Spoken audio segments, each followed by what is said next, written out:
Assalamualaikum warahmatullahi wabarakatuh. Jumpa lagi Bapak Ibu semuanya. Kembali pada video kali ini kami akan memberikan informasi resmi dari BKN terkait 9 data, dokumen, dan data yang wajib Bapak Ibu miliki saat nanti registrasi di aplikasi BKN, baik berupa scan JPG maupun PDF.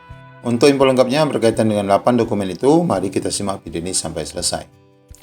Nah, Bapak Ibu, kita baru saja mendapatkan informasi rilisnya buku petunjuk pendaftaran untuk pendataan non-ASN yang mirip sekali dengan pendaftaran CASN seperti pendaftaran CPNS dan P3K bagi rekan-rekan semua. Dan di sini kita nanti akan diarahkan pembuatan akun. Nah, dari petunjuk ini kita dapati ada sekitar 8 berkas maupun dokumen yang nanti akan diupload maupun tidak diupload yang perlu Bapak Ibu pegang supaya nanti mempermudah dalam pengisian data dan update data di laman aplikasi pendataan ini. Di antaranya yang pertama Bapak Ibu adalah scan KTP. Nah, tentu saja scan KTP ini penting sekali karena ini adalah dasar Bapak Ibu, dan tentu saja scan KTP ini yang asli ataupun yang berwarna, atau jika tidak ada KTP harus dapat menunjukkan bukti kependudukan secara resmi mungkin dari Disduk Capil. Sedangkan untuk format KTP ini sendiri sudah ditetapkan berupa format JPG ataupun JPG, di mana maksimal filenya hanya berjumlah 200 KB. Selanjutnya dokumen kedua yang perlu Bapak Ibu scan adalah scan warna ijazah ya.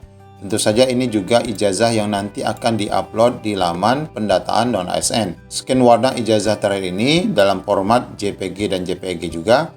Ini ukuran filenya maksimal 1 MB. Ya, maksimal 1 MB. Pastikan Bapak Ibu siapkan sebelum nanti mengisi data di aplikasi pendataan. Lalu selanjutnya, dokumen ketiga yang mesti disiapkan adalah kartu keluarga. Nah, khusus untuk kartu keluarga ini Bapak Ibu tidak akan diupload karena ini hanya nanti Bapak Ibu akan mengambil contoh daripada nomor KK-nya ya. Nomor KK, karena nanti dalam pengisian pembuatan akun Bapak Ibu harus memasukkan nomor kartu keluarga ke dalam inputan pendaftaran. Nah, kalau untuk KTP selain dimasukkan nama tentu saja, kemudian nomor, ini juga akan diupload, sedangkan untuk KK nanti tidak perlu diupload. Jadi ini khusus untuk pembuatan akun Bapak Ibu di laman pendataan nanti. Kemudian yang keempat adalah scan SK honorer. Nah, ini penting sekali karena scan SK ini sebagai bentuk riwayat Bapak Ibu bekerja. Ini harus di-scan di setiap SK Bapak Ibu ya. Nah, di dalam buku petunjuk ini tidak disebutkan format extension untuk scan SK Bapak Ibu. Tetapi jika Bapak Ibu memiliki SK beberapa lembar ataupun beberapa tahun, tentu nanti itu akan digabungkan. Kemungkinan terbesar ini akan di-scan dalam bentuk PDF, dan di situ tidak disebutkan juga berapa maksimal ya daripada angka MB-nya, besaran filenya yang akan nanti diupload. Tapi sebagaimana diinformasikan dari hasil sosialisasi kemarin, itu juga sekitar 1 MB. Pastikan kita men-scan-nya dengan ukuran yang kecil karena nanti ini akan di-upload ya Bapak Ibu di sini ya. SK akan diunggah Bapak Ibu sebagai bukti. Kemudian selanjutnya dokumen yang mesti Bapak Ibu siapkan adalah yang kelima, scan bukti gaji ataupun honorarium. Nah, ini scan bukti gaji honorarium ini bisa berupa amprah gaji Bapak Ibu. Ini nanti perlu di-scan dan tentu saja ini juga filenya lebih besar Bapak Ibu karena lembarnya sangat banyak.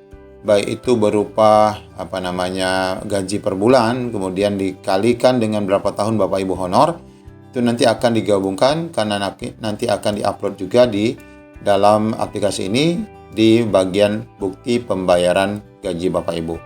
Ingat, ini Bapak Ibu gaji hanya dari APBD ataupun APBN. Nah, di sini Bapak Ibu pastikan juga kemungkinan akan berbentuk PDF di mana ukurannya tidak disebutkan dalam buku petunjuk ini. Kemudian yang keenam, dokumen yang mesti kita miliki adalah email aktif ya. Ya, email aktif ini tentu saja sudah menjadi hal yang biasa Bapak Ibu untuk nanti Bapak Ibu mengisi ya. Karena informasi untuk login dan informasi untuk misalnya reset password itu semua akan melalui email aktif Gmail Bapak Ibu. Kemudian yang ketujuh adalah nomor handphone. Ini juga diperuntukkan untuk Bapak Ibu saat melakukan registrasi ataupun pembuatan akun di mana di sini akan diminta nomor handphone aktif Bapak Ibu karena ini juga sudah menjadi hal yang lumrah dan biasa dalam setiap transaksi yang kita lakukan, baik itu pendataan maupun kelancaran informasi.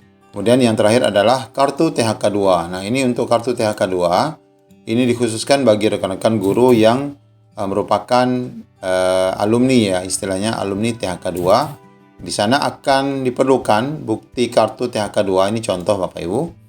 Akan mengisi ya, di sana Bapak Ibu login, nanti akan diminta data peserta ex THK 2-nya, di mana di sini statusnya apakah sudah meninggal, masih aktif, kemudian memasukkan nomor ex THK 2-nya. Nah, ini hanya akan didapatkan oleh mereka yang memiliki kartu THK 2 karena di sana akan didapatkan bukti Bapak Ibu terdaftar sebagai THK 2. Selain nanti mengupload ijazah ya. Ijazah juga diupload sebagai bentuk registrasi awal. Kemudian berkas terakhir yang ke-9 adalah scan pas foto background biru. Nah, ini untuk digunakan nanti diupload juga di dalam pendataan aplikasi yang sudah disiapkan oleh BKN. Dan ini formatnya adalah JPG ataupun JPG maksimal 200 KB. Ya, kemudian sebagai tambahan di dalam situs resmi pendataan juga sudah diberikan informasi terkait tanya jawab ya berkenaan dengan dokumen. Untuk saat pembuatan akun, dokumen yang perlu Bapak Ibu siapkan seperti tadi ya, otomatis untuk THK 2 itu KTP, foto, dan juga mempersiapkan data diri seperti ijazah, SK jabatan, dan juga kartu registrasi tenaga honorer non K2-nya. Jelas ya, seperti data-data yang kita tunjukkan tadi. Kemudian untuk pegawai non-ASN biasa, KTP, foto, juga mempersiapkan data diri seperti ijazah, pendidikan, dan SK jabatan. Kemudian untuk dokumen yang kita persiapkan saat kita akan melengkapi data riwayat pekerjaan, itu adalah SK kontrak kerjanya, bukti pembayaran honorariumnya yang dibayar melalui APBD ataupun APBN.